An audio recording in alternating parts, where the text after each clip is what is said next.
आप सभी दोस्तों को सीएन कॉम्पिटिटिव क्लास में स्वागत है। आज हम लोग मैथ में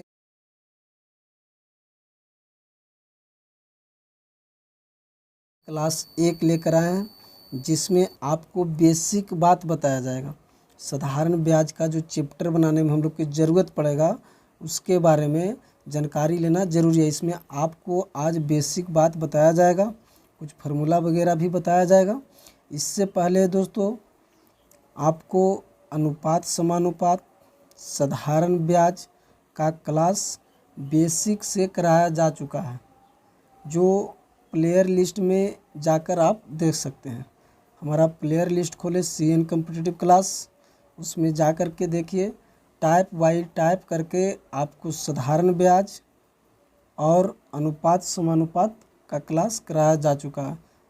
ठीक है दोस्तों, तो आज हम लोग शुरू करेंगे चक्रवृद्धि ब्याज क्लास 1, जिसमें आपको बेसिक जानकारी दिया जाएगा। ठीक है दोस्तों, तो चलिए आगे आज हम लोग क्लास स्टार्ट करते हैं। जिन भी दोस्तों को हमारा क्लास अच्छा लगता है तो लाइक, शेयर, कमेंट्स और सब्सक्राइब करना ना भूलें दोस्तों।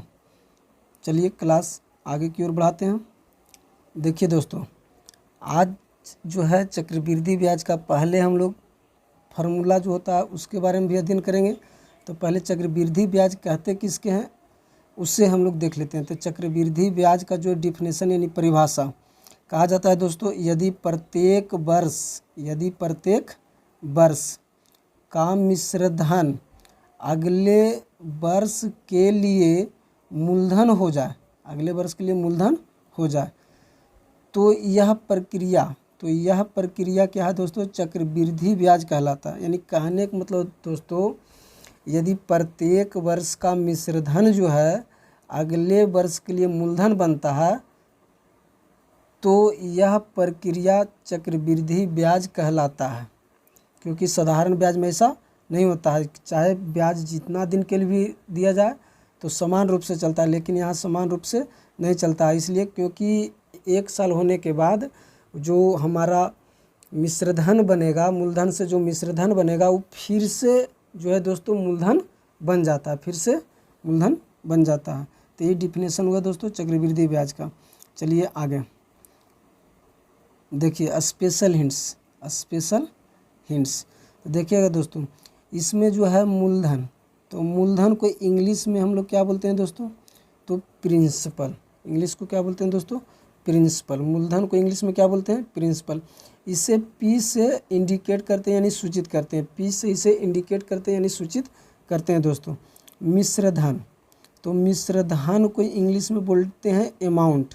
मिश्रधन को इंग्लिश में क्या बोलते हैं दोस्तों, तो अमाउंट बोलते हैं। इसे हम ए से सूचित करेंगे यानी इंडिकेट करेंगे।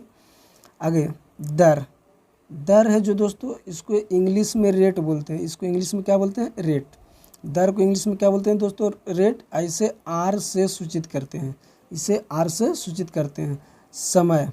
समय देखिएगा दोस्तों, इंग्लिश में इसको टाइम बोलते हैं। समय को इंग्लिश में टाइम बोलते हैं, और इससे जो है टी से सूचित करते हैं। किससे सूचित करते हैं दोस्तों, तो इसे हम टी से सूचित करते हैं। ठीक है दोस्तों, तो इन्हीं पर जो है हमारा चक्रवृद्धि ब्याज का क्लास होगा। यानी मूलधन, मिश्रधन, समय और दर मालूम रहेगा तो हम चक्रवृद्धि ब्याज का मैथ आराम से बना सकते हैं। चलिए आगे, ध्यान दीजिएगा दोस्तों, यहाँ से कुछ बेसिक फार्मूला आपको बताया जाएगा।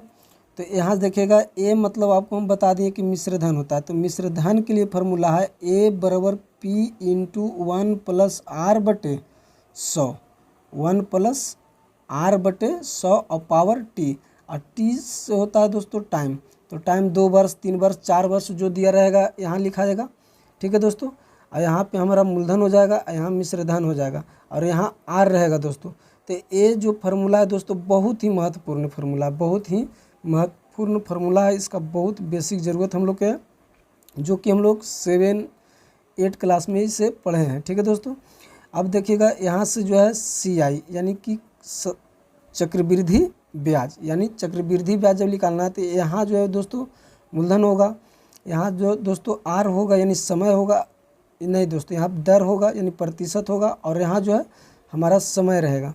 ठीक है दोस्तों, तो CI बराबर होता है P इंटू मंथली कॉस्ट यानी इंटू 1 प्लस आर बटे 100 के पावर टी और -1। तो पावर टी है दोस्तों, तो यहाँ समय रखेंगे 2 वर्ष 3 वर्ष 4 वर्ष जो रहेगा, और उसमें से 1 घटा देंगे। तो इसका जो है दोस्तों हम लोग को ज़्यादा यूज नहीं करना है। ठीक है दोस्तों, इसका जो है ज़्यादा हम लोग को यूज नहीं करना है।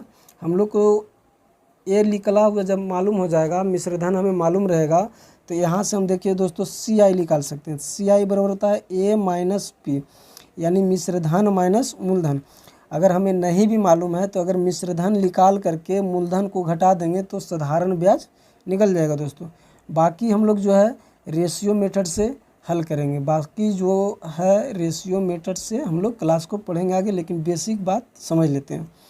चलिए आगे की ओर बढ़ते हैं। देखिएगा दोस्तों, चक्रवृद्धि ब्याज में इसका बहुत महत्वपूर्ण है। जो ब्याजों का संयोजन जो लिखे हैं आपको हम, छमाही तिमाही दोमाही, इसका जो है चक्रवृद्धि ब्याज के क्लास करने के लिए यानी पढ़ने के लिए बहुत ही ज़रूरी चीज़ है। चलिए तो ध्यान दीजिएगा, इसमें ब्याजों का संयोजन दिया गया है कि अगर छमाही हो, ब्याज का संयोजन कहा जाए कि छमाही हो, तो जब भी छमाही कहेगा तो समय में हम 2 से गुना करेंगे। समय में क्या करेंगे? 2 से गुना करेंगे और दर में 2 से भागा देंगे। कब? जब छमाही कहा जाएगा तब। चलिए दोस्तों आगे, तिमाही। अगर चर्चा तिमाही रहेगा कि ब्याज का जो संयोजन किया जा रहा है वो 3 माह पर किया जा रहा है, तो 3 माही यानी तिमाही कहेगा तो 3 माह सोचेंगे, तो समय को हम 4 से गुना करेंगे। तिमाही कहेगा तो समय को 4 से गुना करेंगे और दर में जो है 4 से हम भाग देंगे दोस्तों। जब ब्याज का संयोजन जो है तिमाही कहेगा तो समय में 4 से गुना करेंगे और दर को 4 से भाग देंगे। चलिए देखिए, 2 माह यानी दोमाही। जब दोमाही की चर्चा कहेगा तो हम समय में 6 से गुना करेंगे और दर में 6 से भाग देंगे दोस्तों। जब हमें दोमाही कहा जाए, 2 माह कहा जाए, तो समय में 6 से गुना करेंगे और दर में 6 से भाग देंगे दोस्तों। इसका बहुत ही यूज होता है चक्रवृद्धि ब्याज में, इसलिए इसे पहले बता रहे हैं दोस्तों। चलिए आगे देखिए दोस्तों, जब समय पूर्णांक में हो, जब हमारा समय किस रूप में हो? पूर्णांक में हो। जब हमारा समय किस रूप में रहे? पूर्णांक में रहे। यानी एग्जाम्पल में आपको दिया गया है दोस्तों 2.1/2 वर्ष, 2.1/2 वर्ष। तब जो है इसे A बराबर P इंटू 1 प्लस R बटे 100 और पावर 2 यहाँ दे देंगे दोस्तों, क्योंकि यहाँ 2 है तो यहाँ 2 देंगे, इंटू 1 प्लस R बटे 100 गुने 1/2, यानी जो बटा में हमें बचा हुआ रहेगा दोस्तों, यानी 2 वर्ष दिया हुआ है तो 2 वर्ष 3 वर्ष 4 वर्ष, तो उसको तो आराम से हम लोग लिख लेंगे। लेकिन 2.5 वर्ष दे दिया, 3.5 वर्ष दे दिया, 4.5 वर्ष दे दिया, या 2 पूर्णांक इस तरीक़ा से लिख दिया जाएगा, 2.1/3 दे दिया जाएगा। तो इस परिस्थिति में जब आपको रहेगा दोस्तों तो यहाँ 1/3 हो जाएगा। फार्मूला में क्या है दोस्तों, यहाँ पे जो है हम लोग 1/2 के जगह पर 1/3 करेंगे। अगर यहाँ 1/4 लिखा हुआ रहेगा तो यहाँ 1/4 लिखेंगे। जैसे आपको दे दिया जाएगा कि 5.3/4, 3/4, तो यहाँ देखिए 5 यहाँ लिख देंगे दोस्तों, 5 को हम लोग यहाँ लिखेंगे, लेकिन 3/4 को यहाँ पे रखना होगा, 3/4 को यहाँ पे हम लोग रखेंगे दोस्तों। ठीक है दोस्तों, तो आगे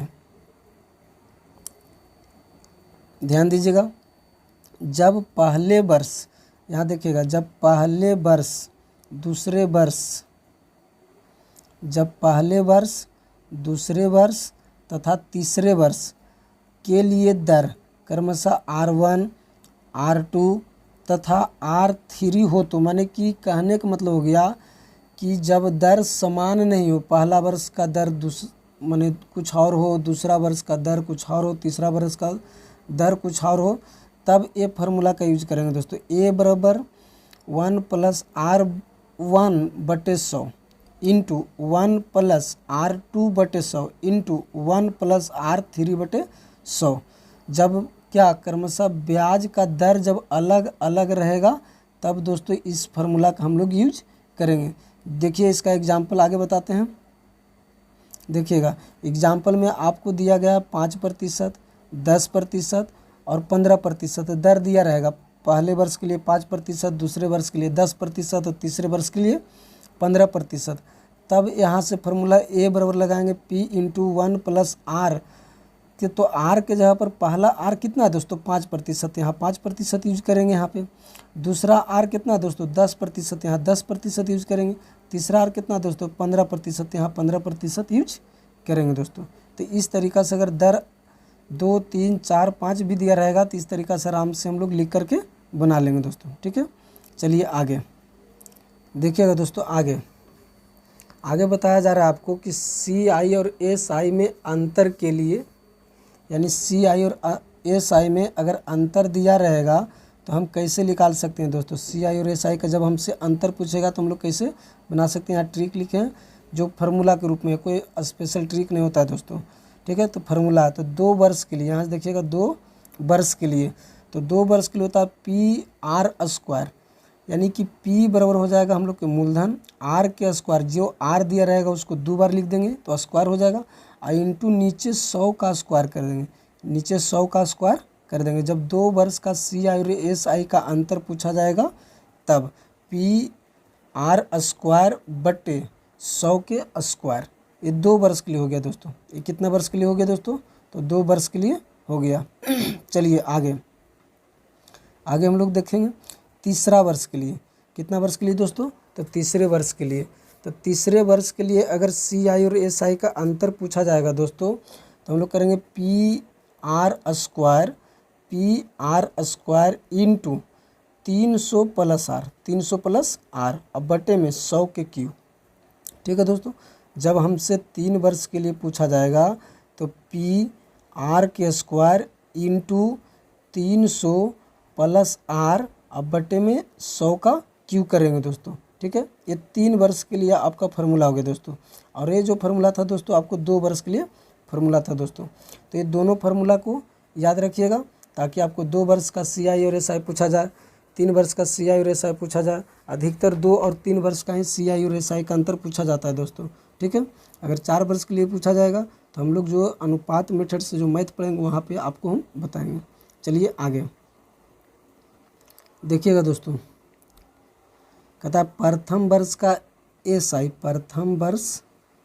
SI तथा CI आपस में बराबर होता है। क्या होता है दोस्तों, आपस में बराबर होता है। प्रथम वर्ष का SI तथा CI आपस में बराबर होता है दोस्तों। अगर प्रथम वर्ष का पूछा जाए कि CI और SI क्या होगा उसका अंतर, तो प्रथम वर्ष का CI और SI का अंतर 0 होगा, क्योंकि दोनों का जो है दोस्तों ब्याज जो है समान होता है। प्रथम वर्ष का SI हो या CI हो, दोनों का जो ब्याज निकलेगा उस समान होगा। ठीक है दोस्तों, तो आपको जो है बेसिक बात आज बताया गया।